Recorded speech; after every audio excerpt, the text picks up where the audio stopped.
بسم اللہ الرحمن الرحیم۔ السلام علیکم۔ آج آپ کے ساتھ میں ملک الموت کے افسوس کا ایک واقعہ ذکر کروں گی۔ کہا جاتا ہے کہ ملک الموت نے بارگاہ رب العزت میں عرض کی کہ اے مولا کریم، میں نے کروڑوں لوگوں کی جانیں قبض کی ہیں، مگر 2 جانیں ایسی ہیں جنہیں قبض کرتے وقت مجھے بڑا افسوس ہوا۔ میں نے آپ کے حکم کی تکمیل ضرور کی، مگر نہایت ہی دکھ کے ساتھ، اور وہ 2 ایک ماں اور ایک بیٹا تھے۔ واقعہ کچھ اس طرح سے ہے کہ ایک جہاز غرق ہو گیا تھا اور ایک عورت اپنے شیر ہوا بچے کے ساتھ ایک تختے کا سہارا لینے میں کامیاب ہو گئی۔ تختہ دریا میں بہہ رہا تھا اور ماں اور بیٹا اس پر سوار تھے۔ اے مولا کریم، اچانک آپ کا حکم ہوا اور میں نے ماں کی جان اس تختے پر نکال لی۔ میرے لیے پریشان کن بات یہ تھی کہ ماں مر چکی ہے اور بچے کا کیا حشر ہوگا۔ بچہ ایک ٹوٹے ہوئے تختے پر سوار ہے اور تختہ ہر آنے والی لہروں سے ٹکرا رہا ہے، جو کسی وقت بھی کسی تیز لہر کی زد میں آ کر الٹ سکتا تھا۔ بچے کے لیے نہ خوراک کا انتظام ہے، نہ کسی نگران کا بندوبست ہے۔ دریا کے کنارے دھوبی کپڑے دھو رہے تھے۔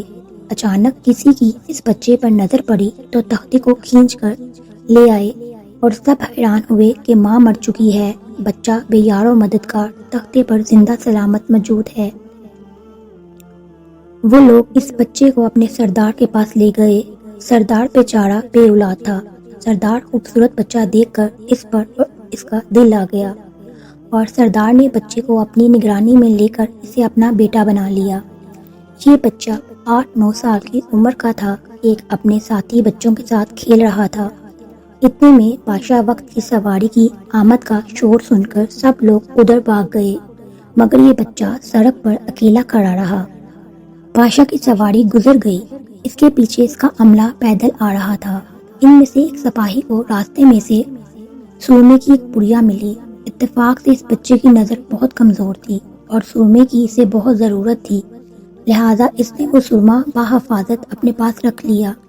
آنکھوں میں لگانے سے پہلے اسے خیال آیا کہ یہ سرما تکلیف نہ پہنچائے، لگانے سے پہلے کسی دوسرے شخص پر آزما لینا چاہیے۔ قریب ہی وہ بچہ کھڑا تھا، اس بچے پر اس نے آزمانا چاہا۔ بچے نے سرما اپنی آنکھوں میں لگا لیا، مگر جو ہی سرما اس نے لگایا، اسے زمین کی تہہ میں موجود چیزیں بھی نظر آنے لگ گئیں۔ اس نے دیکھا کہ زمین کے اندر بہت سے خزانے پوشیدہ ہیں۔ بچہ ہوشیار تھا، اس نے چیخنا چلانا شروع کر دیا کہ سرما لگانے کی وجہ سے میری آنکھوں میں سخت تکلیف ہو گئی ہے۔ وہ لوگ سرمے کی پڑیا گرا کر چلے گئے۔ بچہ سرمے کی پڑیا اٹھا کر گھر پہنچا اور خوشی خوشی باپ کو سارا واقعہ سنایا۔ سردار بڑا ہی خوش ہوا۔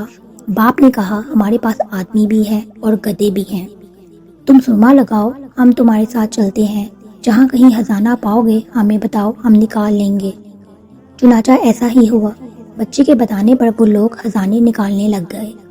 تھوڑے ہی عرصے میں وہ بہت امیر ہو گئے۔ بچہ جوان ہوا تو اس نے اپنے پرپرزے نکالنا شروع کر دیے۔ ان کے پاس دولت کی فراوانی تو تھی، زمین کے تمام خزانے ان کی نظروں میں تھے۔ اس نے آہستہ آہستہ بہت سے آدمی اپنے ساتھ ملا لیے۔ اس کے بعد تمام سرداروں کو ادھر ادھر کر دیا اور خود سردار بن گیا۔ آخر نوبت یہاں تک آ پہنچی کہ اس نے بادشاہ کے ساتھ بھی ٹکر لے لی اور اس کو ہرا کر خود بادشاہ بن گیا۔ اس بچے کا نام شاداب تھا اور یہ وہی بچہ تھا جس کی ماں تختے پر ہی مر گئی تھی اور یہ اکیلا دریا کی لہروں کے ساتھ بہہ رہا تھا۔ کہتے ہیں کہ جب یہ برسرے اقتدار آیا تو اس کا حکم دیا کہ ایک ایسا کمال درجے کا شہر آباد کیا جائے جس کی ایک اینٹ سونے کی ہو اور دوسری اینٹ چاندی کی ہو۔ اس میں ایک عالیشان باغ ہو جس میں دنیا کی ہر چیز میسر ہو۔ اور جب وہ شہر ہر لحاظ سے مکمل ہو گیا تو شاداب نے ارادہ کیا کہ جا کر اس شہر کا نظارہ کیا جائے۔ چنانچہ وہ شہر کو دیکھنے نکلا۔ ابھی وہ دروازے تک ہی پہنچا تھا کہ ملک الموت کو حکم ہوا کہ اس نے وہیں اس کی روح قبض کر لے، اسے اتنا موقع بھی نہ دیا جائے کہ وہ اپنے بے مثال باغ کو ایک نظر دیکھ سکتا۔ ملک الموت نے کہا کہ اے مولا کریم، اس شخص کی روح قبض کرتے وقت مجھے نہایت ہی صدمہ پہنچا کہ وہ شخص ہر چیز کے لیے اسے دیکھ بھی نہ سکا جو اس نے بنائی۔